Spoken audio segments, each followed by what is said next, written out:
Hello and welcome to another episode of Cooking with Cleavage. So it's that time of year again. We just had July 4th this past week and it's the weekend after July 4th. And so I'm going to make something that my mom learned how to cook from my next door neighbor's mom, who was a very older woman when I was a kid.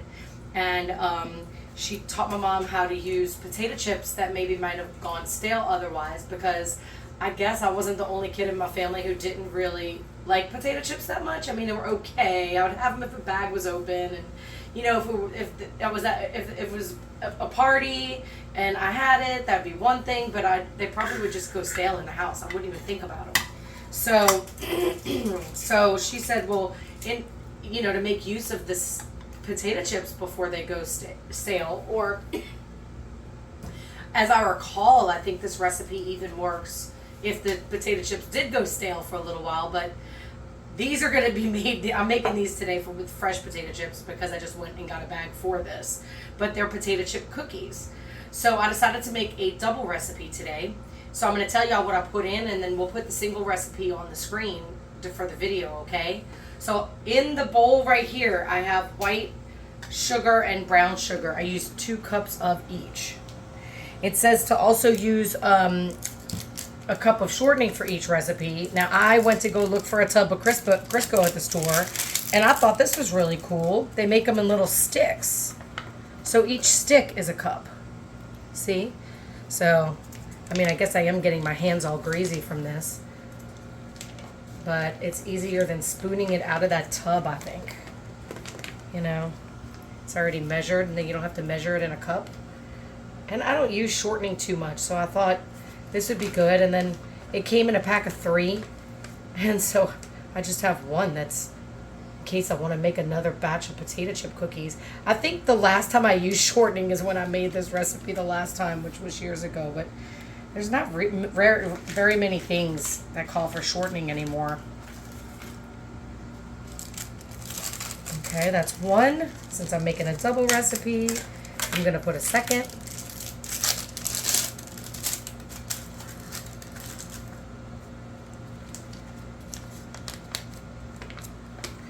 Looks like a stick of butter, but it's really shortening. Put that on that side. And as y'all see, I'm finally getting to use my KitchenAid mixer, because I'm making a big enough recipe to be able to use it. Okay, so now I have those 3 ingredients in. I'm going to pull this up and lock it in place, and then I'm going to turn it on. Maybe put it on 2. This is 4. The recipe just says cream until creamy. Okay, let me push it down in there. Push this all down.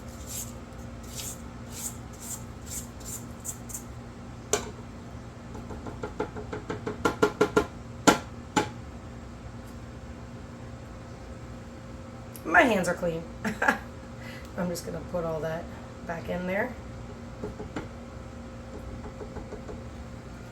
Okay, turn it on again. Let me get that stuff off of here, because it looks like some shortening stuck on there, and it really just needs to be all blended together.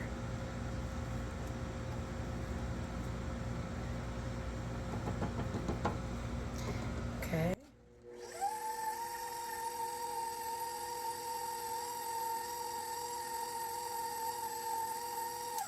Check it one more time. Looks like this piece still isn't getting all together. This is an attachment that came with it, and I thought it'd be cool, because if I would have used the regular mixers, all this would all get stuck in there, you know? But I don't know, I'm not used to all my attachments yet, so maybe this is something entirely different. But look, it's working. If y'all know something else it's supposed to be used for, send me a note and let me know. Okay, I think that's starting to look creamy.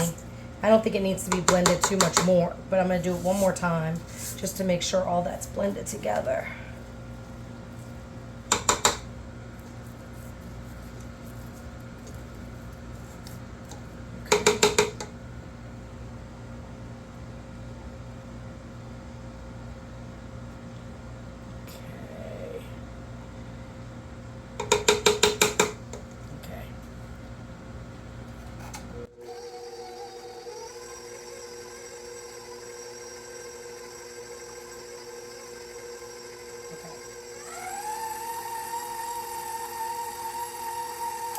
Okay, that looks all blended. Then the recipe says just add the rest of the ingredients. So I'm going to pull this up. And I think we're going to still need this because I think I'm going to add the eggs first. Ooh. I need 4 eggs because it's a double recipe. Give me 1 second. So the recipe that I have written down says to cream the sugar, so it's white sugar, brown sugar, and the shortening together until it's creamy. So that's what I just did. And then it says to add the rest. Okay, so it calls for 2 eggs, so I'm putting 4 eggs in there. It's not the easiest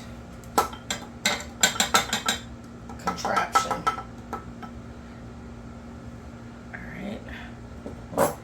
And I'm going to add the baking soda. So it calls for a teaspoon of baking soda. So I'm going to use 2 teaspoons.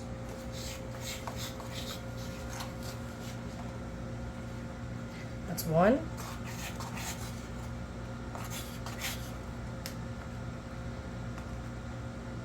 And that's 2. And it calls for 1 teaspoon of vanilla. So I'm going to use 2 of those.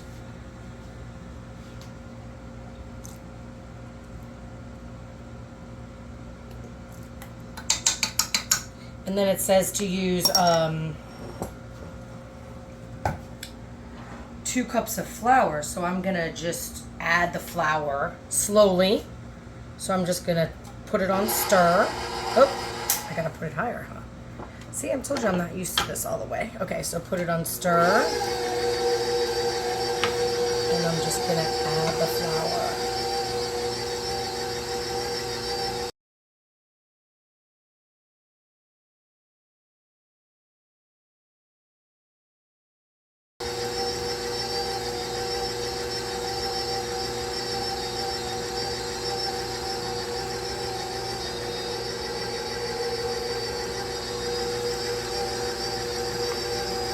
You want me to stop it? Mm-hmm.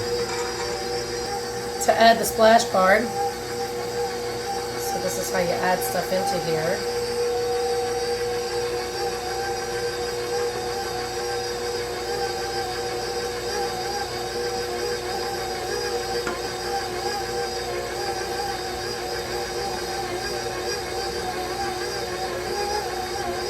I guess this would have been helpful when I was trying to put the egg in too. That's how they make it possible. I knew there must be a way. As they say, when there's a will, there's a way. Make sure I get all that flour out of there.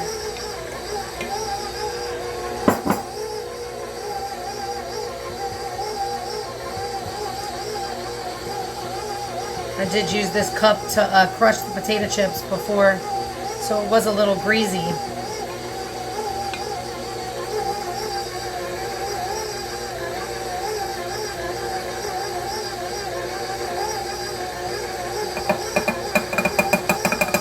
Okay, that's enough of that.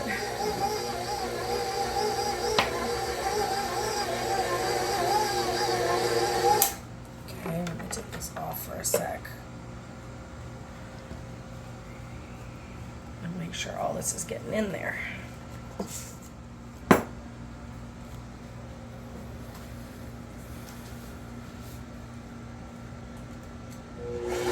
Okay, then it calls for 3/4 of a cup of nuts, so I'm adding 1.5 cups of nuts. I have pecans. I just got some pecan halves and chopped them out of my house. You know, you used to be able to get a very much bigger deal on whole nuts or half nuts, but I think it was only $1 difference or something like that at the store. And then it calls for a cup of crushed potato chips. So these are 2 cups. I use Ruffles just because I think that if they're easier to crush because of the Ruffles.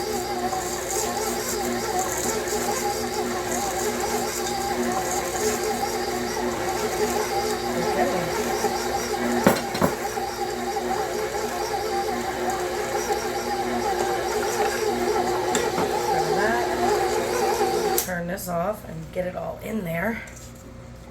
Wow, looks like it really got it well, huh? Mm-hmm.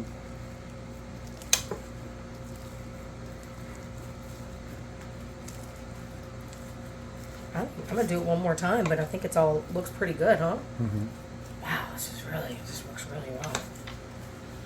Okay. I'm just gonna give it one good stir. I think that looks like it's all in there. I mean, it looks like it still moves through that thing, you know? Yeah. That's a really cool mixer. I got this a couple of years ago and I haven't even used it that much. Okay, I think that's good. Hi, we're back now. Okay, so I set the oven to 350, okay? And this is a baking sheet, of course. So I'm gonna spoon a little bit. Now, I haven't done this in years, y'all. I don't really know. I'm just gonna eyeball it, okay? And I'm gonna make 2, and if I feel like I could put more in somewhere, I will. But I think that I called my sister to see if she would remember. And I think we remember my mom pushing them down instead of, you know, like chocolate chip cookies, you just keep them in a ball. But I think we remember her pushing them down. But I don't know. I'm not sure. What if it comes out wrong? I don't know how it can be bad, though, because these are the ingredients that make it so freaking good.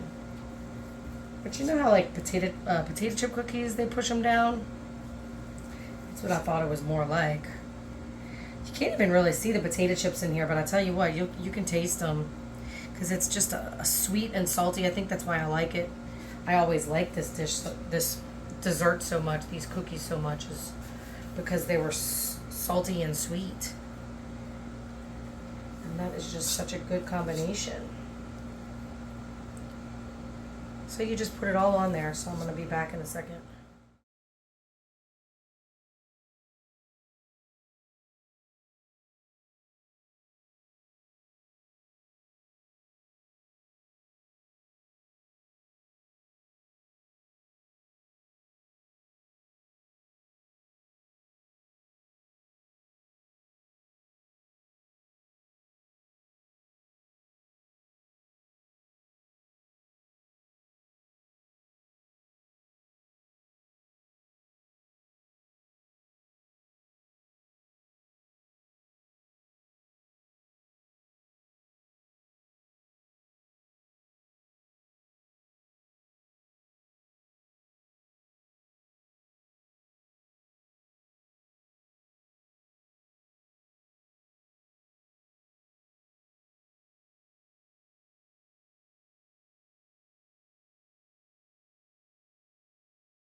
So I decided, since I'm really not sure, and my sister said she thinks that they push them down, but since I'm making a double recipe and I have a lot, you know, of cookies, I can really, I don't mind the way they look as long as they're going to taste really good. I'm going to do one sheet with just like this, like I would cook chocolate chip cookies, and see if they melt down. And if not, I'll push them down on the next one, okay? So I'm just waiting for the oven to get to 350. It's on 298. I didn't want to turn it on too soon because it's summer and it is squelching hot out there here in New Orleans, okay? I'll be right back. Okay, the oven got to 350, so I turned the timer. I'm going to put the timer on 10 because it says to cook it between 10 and 15. I'm going to put this in. I'm going to put it on the bottom. It always cooks faster from the bottom. So you see it's working. So it's on 350. So I'm going to see how that one cooks. I'm going to keep this one over here so that it's not on top of the oven getting hot before it goes in. Okay. So the next thing I want to show you is this drink that I concocted. I'm going to call it Summer Breeze. Unless there is a Summer Breeze already cocktail somewhere. So I cut up some watermelon. It was delicious. It was one of those small watermelons. And got all the seeds out. Well, most of them, as you can tell, there's still some seeds in here. And then I put Malibu rum in it and coated it on top, and then put it in the refrigerator. So my cameraman does not like champagne or bubbly, so I'm just gonna give him the watermelon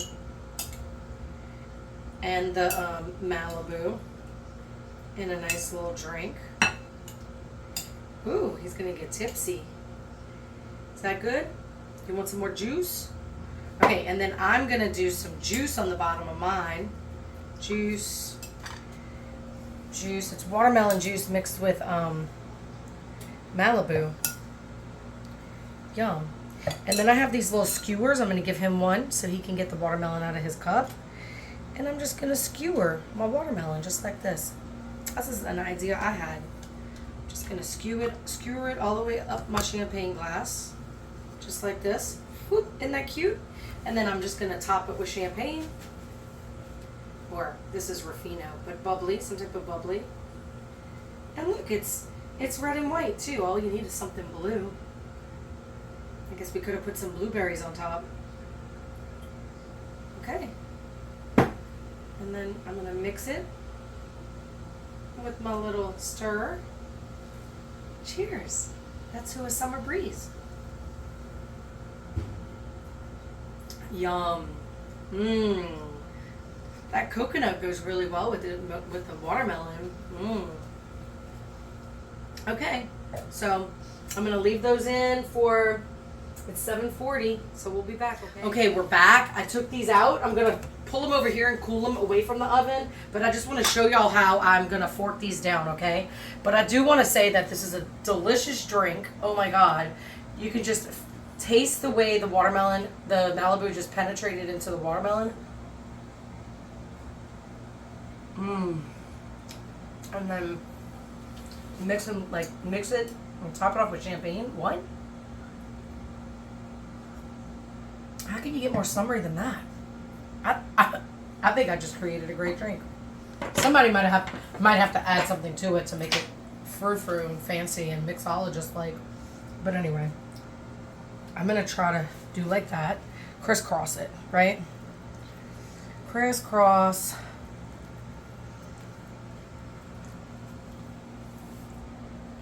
I think this is the way it was. Because my mom, I don't remember my mom making peanut butter cookies too much. But I know we did this a lot because, like I said, we were not the normal kids who ate a bunch of potato chips in the house. If we had potato chips for a party, my mom would be like, "Are y'all gonna eat these potato chips? Because they're going stale."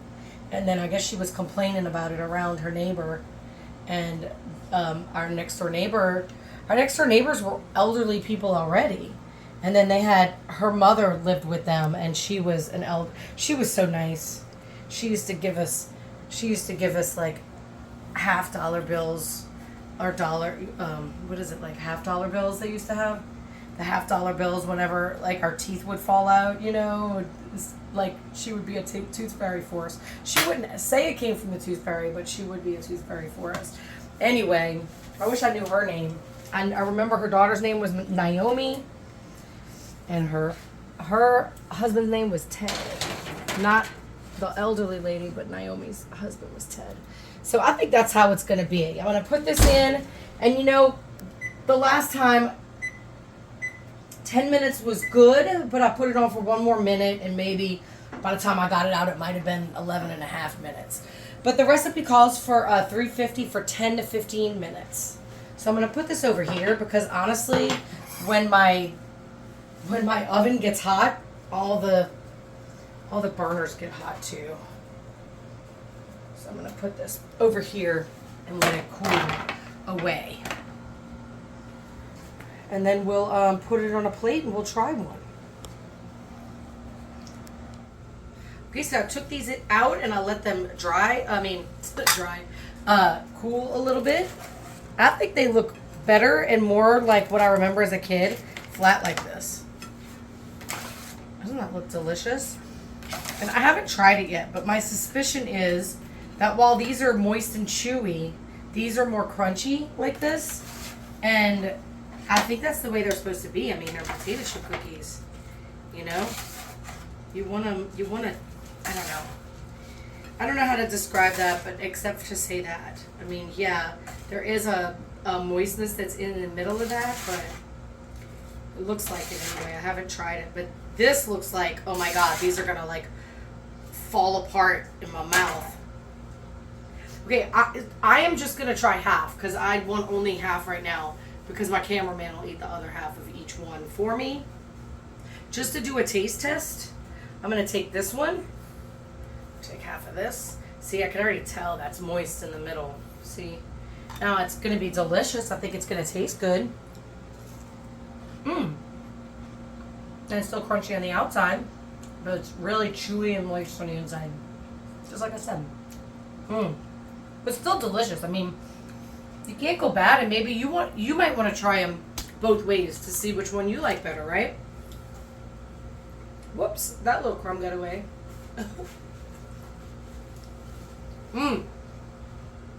It tastes so good though. I'm gonna try this.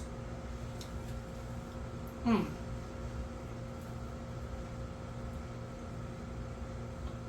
gonna try this smushed down one.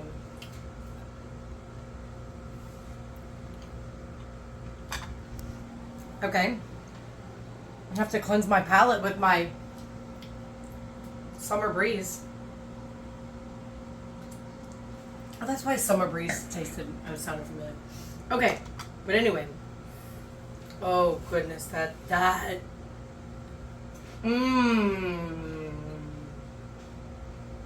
Crunchy all the way through. Wow. I really think this is the way. But really, y'all make it. Like I said, I cooked them for 11 minutes on 350. Y'all try it and see what you think. You might like one better. You might like this better. And I just like this better because it reminds me of my childhood. It's such a childhood treat for me right now. I like this much better than potato chip cookies, by the way. But it's also dangerous because there's so much sugar and shortening in it, you know? So good thing I have friends. No. Friends, you know who you are. You will be getting some. Yum. Well, I think that's it, y'all. I'm gonna make the rest of these, but y'all don't have to stick around for that. And I hope y'all have a great rest of your holiday weekend. By the time you see this, your holiday weekend will be over. But then I hope you enjoy your summer, and I'll see y'all soon.